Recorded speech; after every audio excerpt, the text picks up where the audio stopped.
Welcome back to Tipping Point. I'm your host, Kara McKinney. From incessant gang warfare to cannibalism to killing young Christian missionaries, what's not to love about our new neighbors being imported by the Biden regime directly from Haiti? President Trump expressed his condolences to Missouri State Representative Ben Baker in a recent phone call over the loss of his young daughter and her husband.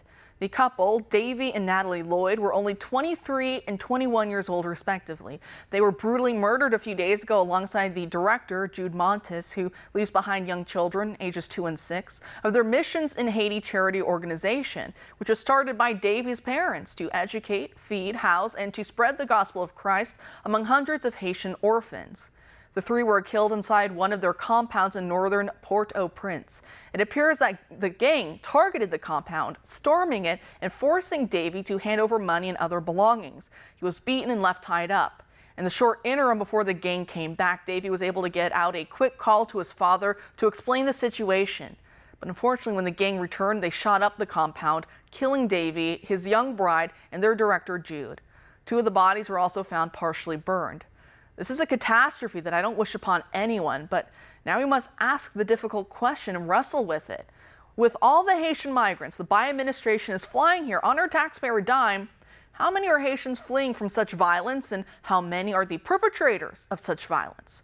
Oftentimes the two go hand in hand. Just look at Democrat Congresswoman Ilhan Omar from Somalia. Her family fled first to Kenya as refugees before coming here, but that's because of accusations that her father was part of a genocide back home in Somalia. So yeah, I'm sure plenty of people didn't like him too much, but that also doesn't mean that he's a sweet angel either.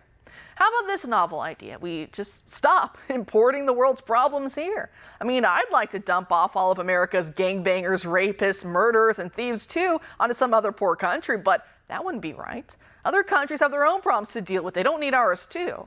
Plus, when you import the world's problems here, next thing you know, American politics becomes overrun by foreign conflicts because politicians need to secure votes from the new highly organized demographics. So fixing the potholes in our streets or worrying about how the national deficit's robbing our children of their future become issues on the back burner.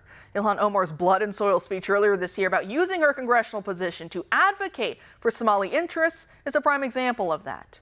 This funny meme captures the problem perfectly. It depicts a World War II soldier, weary and battle-worn, looking out over the corpses of his fallen brothers in arms, and the caption reads, "I sure hope this is worth it.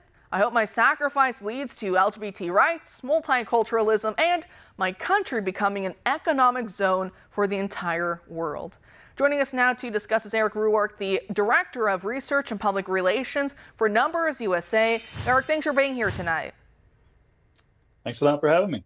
Great. So if Haiti's latest downward spiral into anarchy and warlord rule isn't enough for the Biden administration to just get tough on the border and on immigration, then really it seems like nothing will be able to sway them, will you say, with those ideological blinders on so tight with the Biden administration?